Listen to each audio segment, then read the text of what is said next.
Hello students, आपका बहुत बहुत स्वागत है हमारे चैनल पर। आज हम आपके साथ डिस्कस करेंगे taungya system. The taungya, taung means hill. Taung का मतलब क्या है? हिल। और या का मीन्स कल्टीवेशन।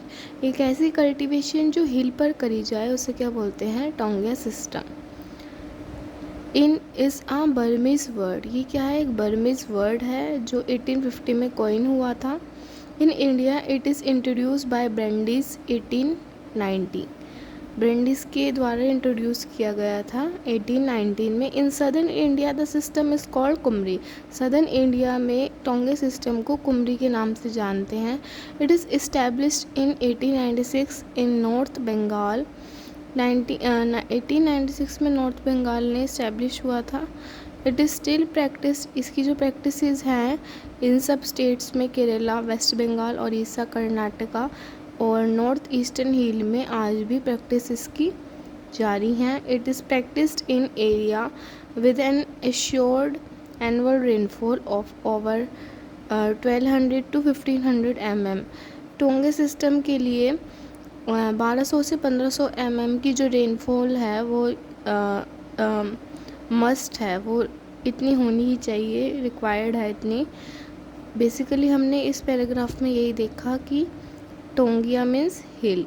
ये जो ऐसी कल्टीवेशन है जो हिल पे करी जाती है, जिसमें जो रेनफॉल की रेंज है 1200 से 1500 के mm के बीच में होनी चाहिए। और ये बर्मीज़ वर्ड से लिया गया है। फिर देखते हैं, in taungya system farmer local people are permitted to raise crops along with tree species in same land.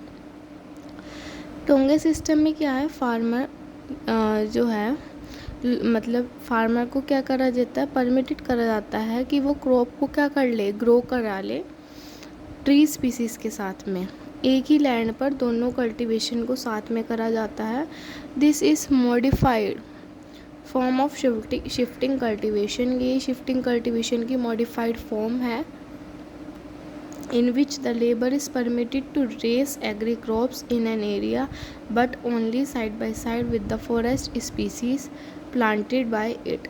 forest species means trees को साथ में grow कराना, crops के साथ में trees को भी grow कराना टोंगा सिस्टम के अंदर फॉलोड होता है। 1200 से 1500 mm रेनफॉल की रेंज होनी चाहिए। ये आपको सबसे ज़्यादा मेन पॉइंट है, ये ध्यान रखें। और ये हिली एरियाज़ में होता है और इसके साथ साथ ट्री के साथ साथ क्रॉप्स को ग्रो कराना टोंगा सिस्टम में फॉलो होता है। उसके बाद क्या है?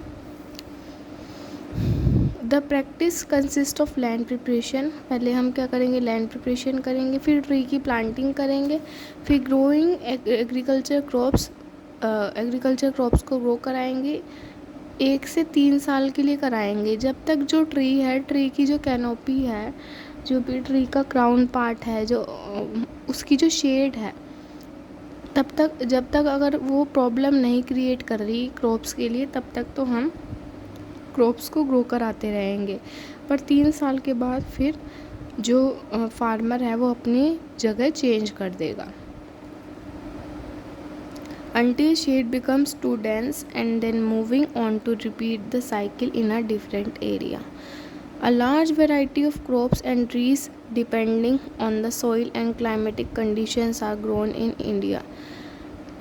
लार्ज वैरायटी ऑफ क्रॉप्स और एंड ट्री डिपेंडिंग, बहुत सारी वेराइटीज़ क्रॉप्स की और ट्रीज़ की है जो किस पे डिपेंड करती हैं? सॉइल पे और क्लाइमेट कंडीशन पे। तो हम वही वाली कल्टीवेशन कराएंगे जो हिली एरियाज़ में सूटेबल हो, जैसे कि वीट को हम मेनली करा देते हैं। तो टोंगे सिस्टम के जो की पॉइंट्स हैं जिससे कि हम इस कॉन्सेप्ट को और भी क्रिस्टल एंड क्लियर कर सकते हैं। टोंग का मीन्स क्या है? हिल। ठीक है, टोंग का मीन्स हिल पे कराएंगे, या का मीन्स कल्टीवेशन। ऐसी कल्टीवेशन जो हिल पे कराए उसको क्या बोलते हैं? टोंगा सिस्टम बोलते हैं। रेनफॉल हमने देख लिया 1200 से 1500 mm। और इंडिया की जो है, इंडिया की कितनी है? 1190 mm है। 3 साल के लिए, 1 से 3 साल के लिए क्रॉप्स को ग्रो कराते हैं टेम्परेरी बेसिस पे। ये क्या है? मॉडिफाइड फॉर्म है शिफ्टिंग कल्टीवेशन की। अब क्या किया है? ये एक कोई ये डायग्राम है, इसमें क्या है दिखाई दे जा रहा है ये ट्री के साथ क्रॉप्स को क्या करा रखा है, ग्रो करा रखा है। क्या है, टोंगिया सिस्टम। अब इसके बाद हम समझेंगे पूरा का पूरा एक ओवरव्यू, एक डायग्राम की हेल्प से कि कैसे कैसे इसका टोंगिया सिस्टम का प्रोसेस चलता है। अब गवर्नमेंट है, ये सबसे पहले गवर्नमेंट ही फिक्स करती है कि गवर्नमेंट ने क्या किया, गवर्नमेंट ने एक जंगल है, जंगल को काट दिया अपने यूज़ में लेके आने के लिए ट्रीज़ को, ठीक है। उसके बाद फिर जंगल क्या हो गया, खाली हो गया।